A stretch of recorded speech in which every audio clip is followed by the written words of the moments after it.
I am still on with our very first guest because it is a privilege. So, Lady Onyiade Obadimu. So the next question I have for you is, if you can turn back the time, are there things you would like to change in the course of this marriage? Or things you would like to do differently? Okay. That's a very pertinent question. If there are things I would like to change, yes. You would have done differently.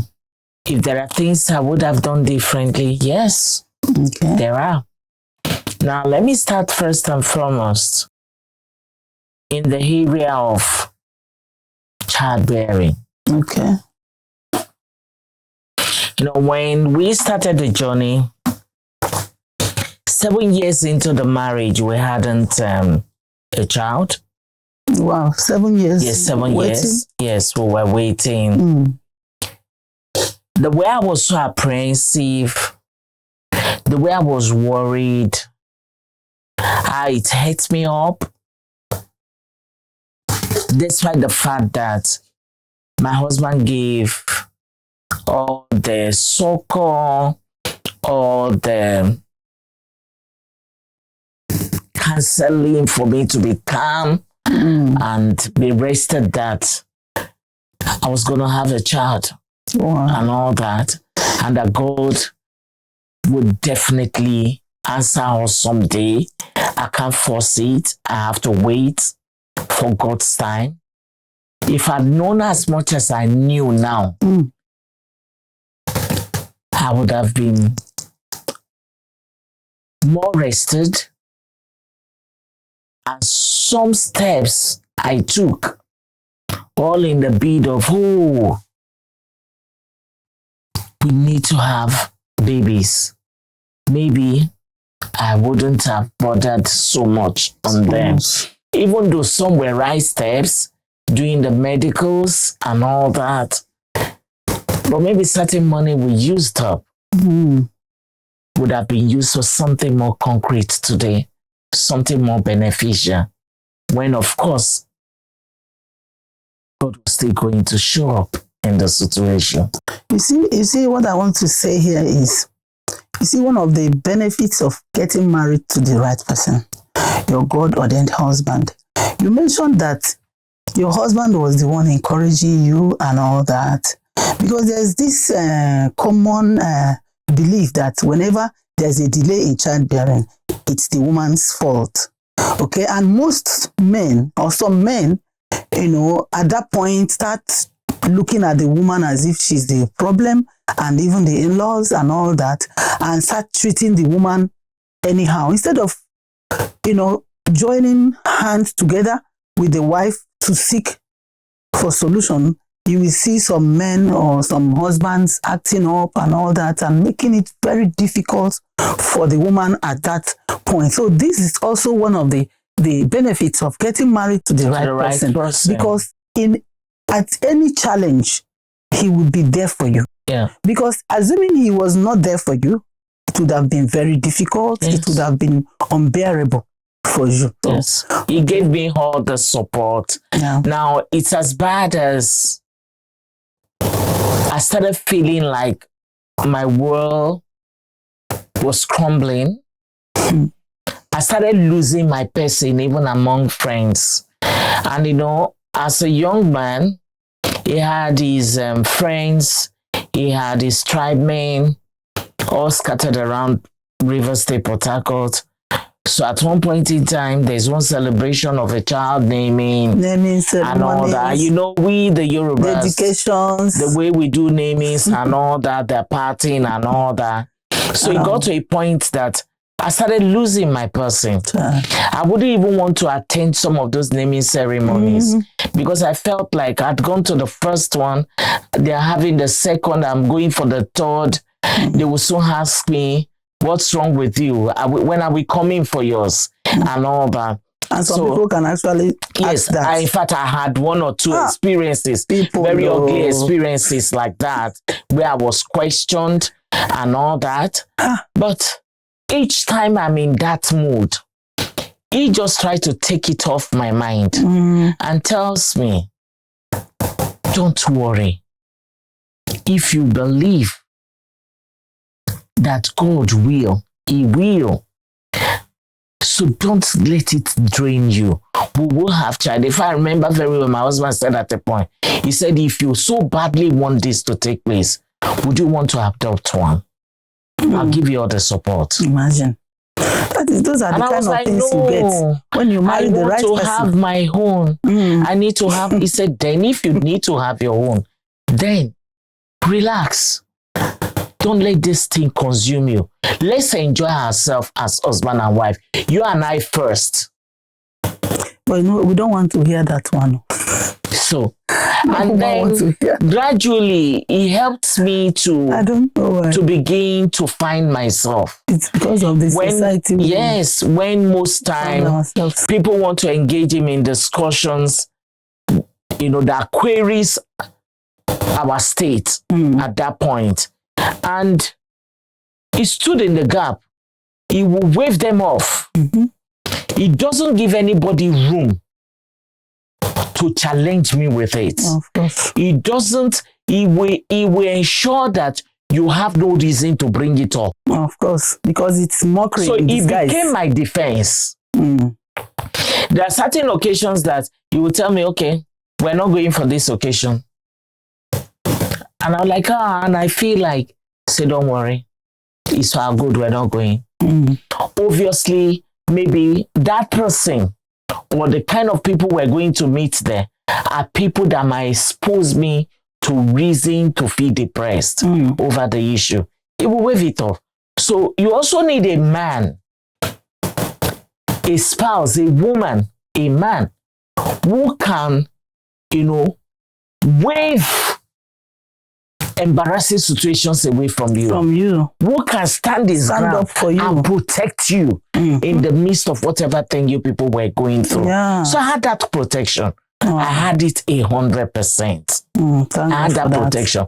So gradually I began to find myself, because there's a man who is protecting me from being, abused, from being traumatized by my situation. So I found myself gradually, and by the time I found myself, my body system began to work properly towards conception. Yes, because those worries eat us up. Yes, those worries disturbs your entire body system. Yes, and worsens the situation. It does. And prolongs the situation. I can't imagine what women that waited for childbearing, go through.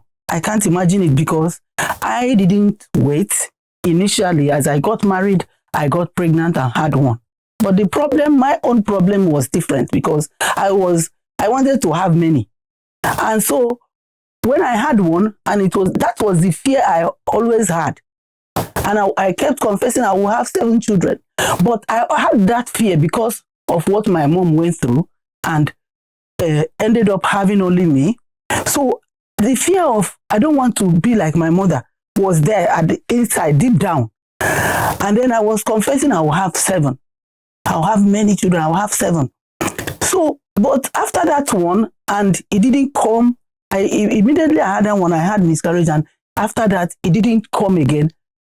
What I went through, it was terrible. So, but I can't imagine what people that you get married and nothing, 1 year, 2 years, 3 years. I can't imagine that. If you know, how do they put it? You know, go, no. I'm telling you, if you have not been there, you will never understand it. So we thank God for that. So you would have changed the way you handled it. Yes, then. The way you got worried. I was apprehensive. I was worried. In fact, it was as bad as anytime people want to talk about solutions, oh, if you do A, B, C, D, you will not start having children. I would just like, okay, let me give it a try and all that. So jumping into different procedures that at the end didn't give the desired results.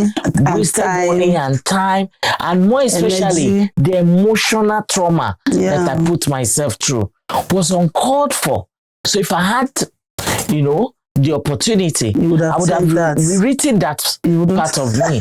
I remember one of my friends then telling me that, Chinwe, if I had known that after 8 years, I will have children, I will have twins and all that, I wouldn't have bothered myself for this. I worried. I even developed some sicknesses as a result of worry and all that. But we don't know now. Yeah. But now we are telling people, when you find yourself in any situation, calm down and don't worry, because the first target of this devil is to use that against you, especially to attack your health and all that. So all right, I have another one that I would like to talk about. You would have loved to change or done differently. Yes, I would have done differently. And that has to do with the area of finance. Okay. Yes, very important, because I know that God is going to touch a lot of people through this program and through our own life experiences too. Now, at the early stage of my marriage to my husband, I hadn't anything that we wanted to do, and there was no money to get it done. We were not, so to say, among the bourgeoisie, but in our own little way, God was making provisions for us. Then it got to a time that financially it looked as if doors were locked. Things were not going the way it should go. And then gradually, it looked as if we were losing ourselves. Pressure of not being able to do what we need to do began to hit me up. Sometimes you have to look at the children, obvious needs and all that, and you're like, what is happening? It started affecting me as a person. When you have ever enjoyed you being provided for, and suddenly it looked as if it's not working anymore for you. I became worried. I became so worried to the point that, like we said, some of us develop health situations that we never called for. Health issues, that's the target of the enemy. Yeah. So, if I had the opportunity to rewrite that, I would do it over and over again. You wouldn't have worried? I wouldn't have worried. I would have invested my worry in the place of prayers. Into prayers. I would have prayed much more. And to tell you the truth, I would have sought for counseling. Okay. Because most times, we go through what we go through because we don't seek for counsels. When I say seeking for counsel, it's not discussing your issues with just friends or people around you. We isolate ourselves. Meeting professional counselors, marriage counselors, marriage coaches, therapists, and discuss issues with them so that they can give you right counsel for you to navigate that situation. And with our Nigerian culture, we don't buy into this. Yes. All we want to do is let it swallow us up, or discuss it with someone who at the end of the day make a jest of us, announces it to the world and all that. And then you lock up yourself more. In isolation. So it's important that when you're going through certain issues in marriage, rather than you allowing it to weigh you down, letting it to eat you up, making you feel like you've lost it, please seek for therapists, seek for marriage counselors, and let them guide you. You will draw wisdom, you will draw knowledge from them concerning that situation. And before you know it, you see that there's a turnaround. Because you'll be told practical steps of what you should do and how to manage that situation that will turn the family case around. So if I'd had that opportunity, I wouldn't have gone into afflicting myself emotionally because of financial, issues. Which at the end of the day, God showed up.